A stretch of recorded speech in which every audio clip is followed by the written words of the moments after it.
Hello, I'm Ugo Panizza at the Graduate Institute, and I'm here today with Charles Wyplosz. Charles has been at the Institute for more than 30 years. So maybe we start this conversation from the beginning. So you grew up in Vichy in France, and at some point you decided to be an economist and ended up doing a PhD at Harvard.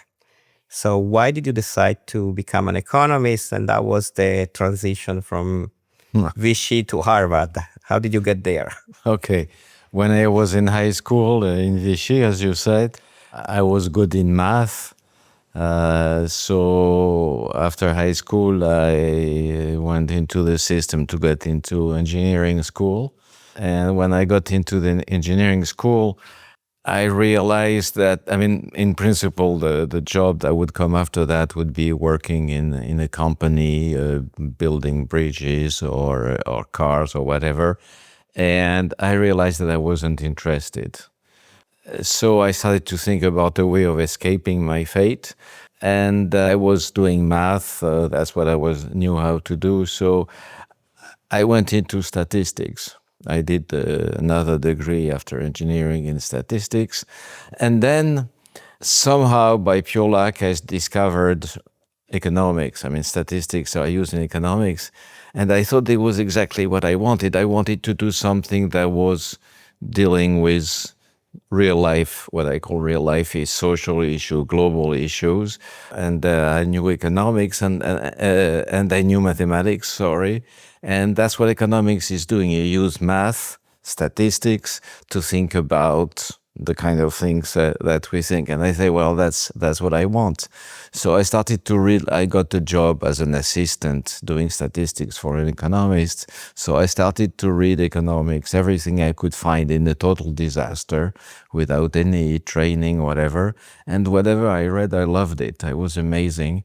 I was amazed at, the kind of stuff that people want. So I said, okay, that's what I want to do. I have to do, to study and to do a PhD. And I asked, where are the good places in the world? And I had Harvard, Stanford, the list. So innocently I applied to all of them. And Harvard was the most famous. I had no idea who was doing what at Harvard or elsewhere. I got admitted and I went there, pure luck. Very good. So it worked well. So then when you finished your PhD at Harvard, I guess the obvious choice of most of your classmates was to stay in the US because I'll ask you a question more about Europe later, but Europe was not really at the forefront of modern economic research, and yet you decided to come back. Why? That's one of the toughest decisions. Obviously, the natural thing was to stay in the US, and especially the early professional years are highly formative. But when I finished my PhD, I was married when I went to do my PhD. And when I finished, I had 3 daughters, actually. And the 2 eldest ones were born in France. We were sort of raising them as French kids. And the oldest one started to come back and said she wanted to be a pom-pom girl, and they were doing all the silly things that young Americans said. So my wife and we said, well, we better get away from that place. And the American culture is too contagious. And while we like it, it's pleasant to live in this culture, or it was at that time. We didn't want our kids to become completely American, so we packed up and came back. So good. So your concern for family were good for Europe. So you came back. So tell us a little bit how was economics in Europe at that point, and maybe how the Center for Economic Policy Research, to which you have been associated for a long time, and the Institute has been associated for a long time, what role it played in changing economics in Europe. Okay, so when I came back, straight after PhD, I started to look around. I went to INSEAD in Fontainebleau, and I started to look around Paris and France if there were colleagues I could talk to, and I found 2 or 3. So I said, that's not much. I started to look around Europe, and With the exception of the UK, economics was very national based, very sort of local stuff.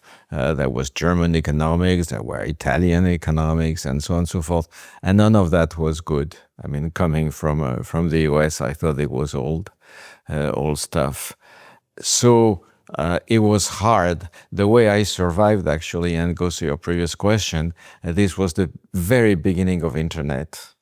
It was an amazingly crude way of communicating, but it was a way of communicating. So for the first few years, I did all my research with former fellow students from Harvard or MIT through internet. And it was nice because I would work during the day while they were sleeping.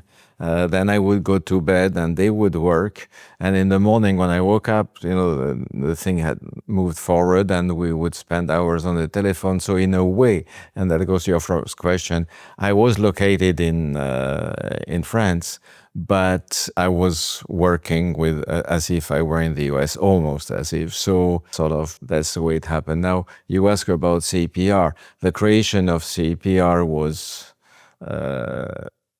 an amazing feat because there were a small number of people like me in Europe, and it was not easy to communicate. And CPR came and brought these people together at the beginning, very few of them, and started to organize seminars way before conferences. But thanks to CPR, we started to know each other and cooperate with each other pretty well. And it sort of compensated for my fateful decision not to stay in the US. Very good. So these were also very important years for Europe because they were kind of laying the ground for the European monetary unification, and you played a big, an important role in this discussion. So can you tell us a little bit about that? Okay, so these were the 1980s. And that's when Delors up in Brussels, along with Tommaso Padoa-Schioppa, were starting to plot the single market, the single currency, so on and so forth. So it was about to transform completely Europe and strengthen it remarkably.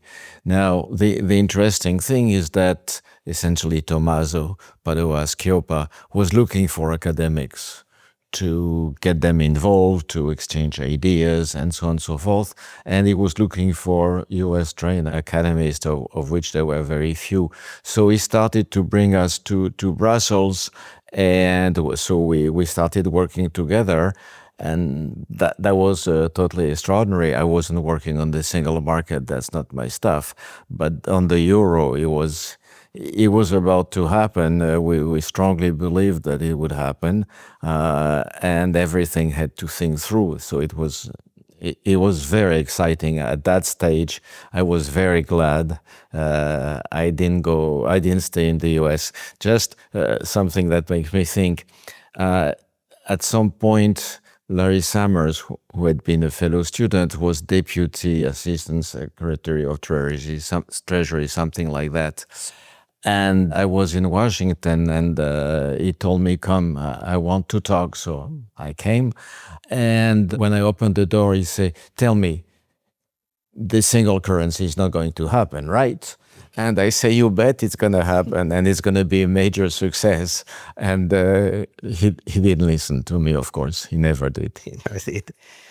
So maybe I want to get to the Institute, but before getting there, I think something that I really admired, I don't know if you remember the first time we met, but I arrived in Geneva and I sent you an email. I said, Professor Wyplosz, we never met, but we have many common friends. So of course, I know a lot about your work.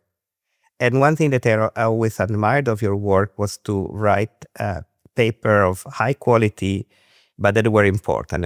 Many colleagues in the profession, for them, their only objective is to put a paper in a top 5 journal, and then I don't care whether it's Mhm. something important or not. What I really liked of your thing, that when I would read something, I say I could agree or disagree, but I say this is important. And so I think this is something that really defines what we do at the Institute, not trying to do research for the sake of research. I think we try to do good research, but research that has impact in the world. So our motto is economics for a better world. So were you thinking along these lines when you decided to come to the Institute? Why did you decide to move from France, which was your home, to Geneva, to small Geneva, and to the Okay. Institute? Okay. Boy, these are old stories. Uh, let me let me think about it. Okay. Um, when I came back to France, I went to INSEAD, the private business schools, because the university would have nothing to do with me. I hadn't gone through the French university system. I was an outcast. Now, being in a business school was a big challenge straight out of PhD, because you talk to students who don't care about economics. All they want to do is to earn money. And it's been decided that it's good for them to be exposed to economics. But you talk to these guys and they own, basically. So in order to be successful as a professor, I had to rethink everything I had just learned the year before at Harvard, and say what is important, what is relevant for non-economists. And that was sort of a big effort, because that's not the way you think when you finish grad school. That's by way that led later on to my textbook with Berta. But quickly on in my professional career, I realized that a big chunk of what academic economists are doing is very technical stuff. It's addressed to fellow economists who have been grinding their teeth on this issue, on that issue, and then they provide an answer. But they are totally irrelevant directly irrelevant for the real world. So that I had to do, and I found that very exciting. To do this kind of thing, sort of to translate knowledge, the state of knowledge, so serious academic, empirically tested knowledge, but to translate that to deal with the current issue. And that sort of, I never recovered from that. So that's an answer to your question. Now, the Institute, when I joined INSEAD, it was a small thing. And it was nice and friendly, and I enjoyed it. But I miss having economic students for all the obvious reasons. But then it was enormously successful, and it started to grow and to become, as any big institutions, a bureaucracy with lots of infighting, and I had nothing to do with that. At that point, Alexander Svoboda, who was the head of the institute, invited me to give a seminar and asked me if I were interested to join the institute. And the institute at that time, at least the economics department, was in an old barracks not far from here on Rigaud. It was creaking. There was, I mean, it was just an old barrack, and I loved it. And people were all the time by the coffee machine, so I loved it. Because it was small the way INSEAD had been, and it had real students, economic students. So I came here. On top of that, it was very policy oriented in economics, because of Alex and Hans, of these people. So everything I ever wanted to do was here, and I came. Excellent. Great move. Yeah. No, I loved it. So one, you did many important things here at the Institute. One important thing that you did was the creation of the Geneva Report. So there was this small foundation within the Institute, which had been created by Alexander Swoboda. And at some point you became director, and you had this idea. So the foundation is called the ICMB, International Center for Monetary and Banking Studies, which you kindly passed to me at some point. But you are the creator of the Geneva Reports, which have been very influential. Can you tell us a little bit about what was beyond the idea and how you went about to create the Geneva Reports? Okay, so as you said, the ICMB was created by Alexander Swoboda, and it was mainly making a living by doing courses for professionals. And it worked very well for a while, and then lots of competition came, and it went down, it went down. So the board of the ICMB said we have to change the model, and they asked me if I was interested. I wasn't really. I don't like administration, so I wasn't really. But it was nicely asked by Alexander. I didn't feel like saying no, so I said, "Okay, I'm going to do it, but something completely different. I want to raise money to do economic analysis, and I had to raise money from where it is, namely banks in Geneva mostly, and the central bank. So these were not interested in the kind of things that we academic economists do. So I had to find something, and the idea was once a year, so they'll pay for it. Once a year, I'll have a conference for a very broad public, and I'll have it in Geneva. So the Geneva financial institutions would get the limelight, and that would be value for money from their own point of view. So that was a Geneva report. It was an amazing success. Well, just to tell you how successful it is that now the Geneva report is published by CPR, and now there is the Frankfurt report, the Paris report, the Turin report, the Barcelona report. So it was really an example that was followed by many. So let me ask you. I still have two subjects I want to cover. One is about how you feel the profession is changing. Now, I think the big thing is artificial intelligence. What is your feeling about it? How is this gonna change completely the world? Is, the profession is gonna, no clue. How many hours do I have to answer? Okay. Like everybody, I find AI amazing, and I'm using it every day for work and to solve practical problems. Everything goes. Like many people, I am very careful about what I do with it, because it sort of seems too good to be true, and it is too good to be true. So, and from a purely academic and statistical point of view, when I was a student, I was trained in the idea is that if you want to have an answer to a question, you have to have the theory and the empirical evidence in favor of it, and it better be tight. Now, AI, in a way, is a negation of that. Whatever answer comes is not backed by any theory, and the empirical evidence is picking up millions of data points, which is good for statistics, but with no difference between the relevant data points or not. So I have a fundamental doubt for AI to give a valid answer to the questions we have. It may, and I always find it useful, helpful, but I have doubts now. Is it going to change the world? Yes, because it can do better than our brains, the kind of things we do with our brains without doing research. So in terms of just collecting information, sorting it out, and getting, it's as good or as bad as my brain, and maybe not as good as your brain. But I think the idea that it's going to change the world, humanity, I mean, the kind of stuff these people say, I think it's a joke. And it reminds me about the previous technological change that I lived through, which is computers, internet, and the web. It did change the world.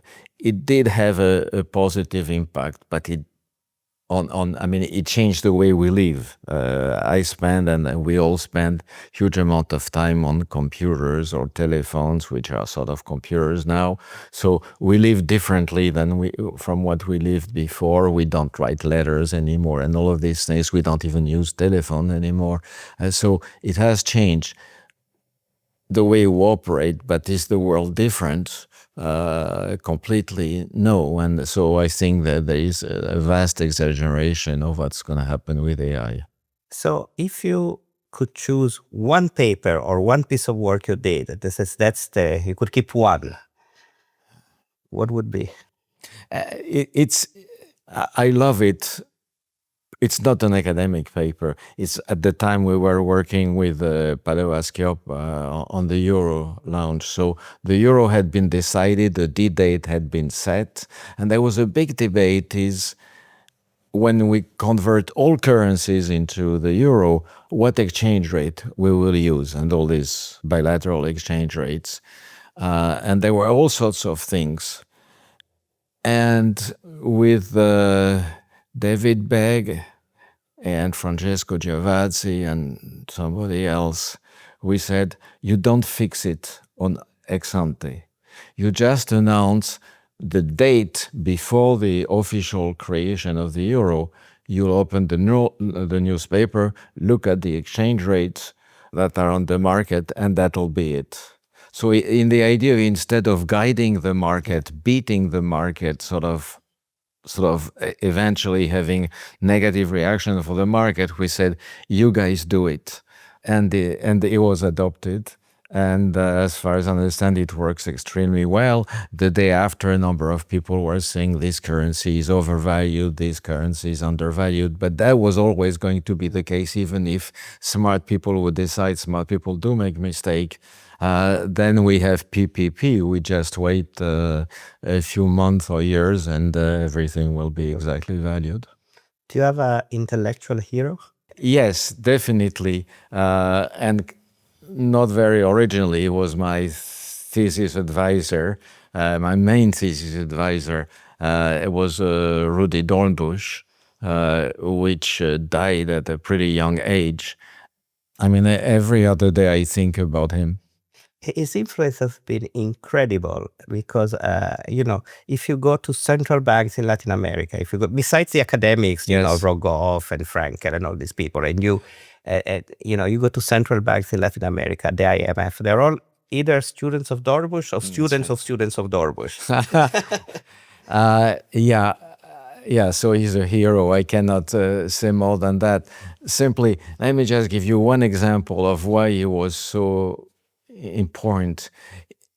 He was teaching a course, so you were sitting here, and he was laying down all these equations and deriving the things.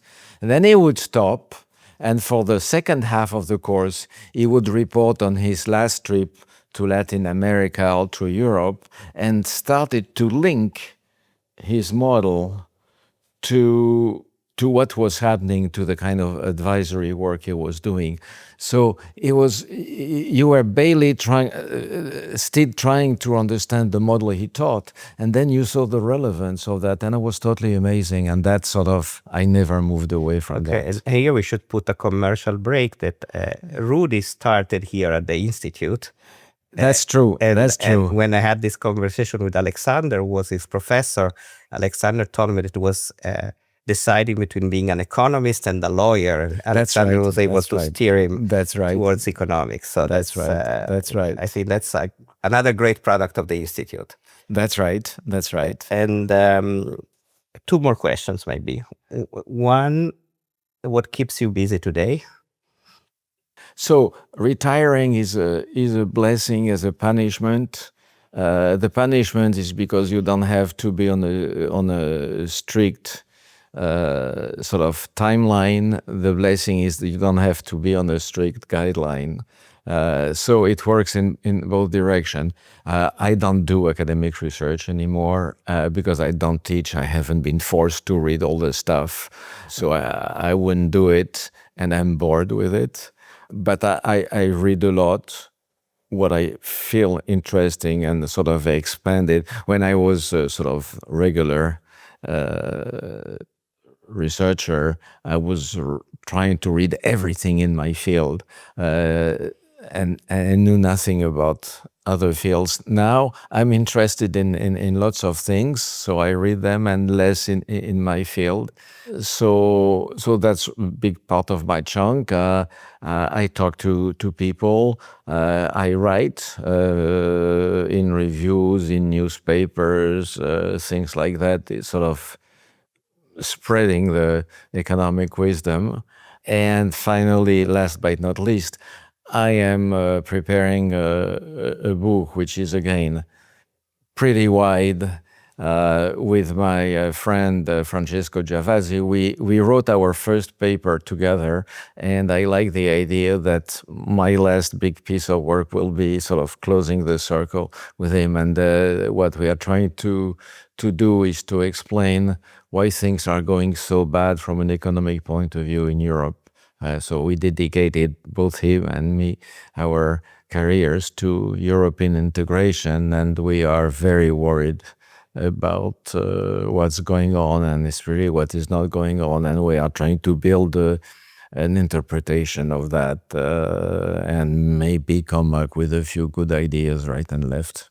So it's probably going to be very, if I remember well, I don't know if the first paper, but I remember that you have a paper with Francesco on very esoteric systems of differential equations. So that's going to be very different, right? I'm amazing that everybody would know that. We were trying to introduce nonlinearity in the classic model, and they turned and optimization. So it was graduate students. They can do anything in math. What can we do?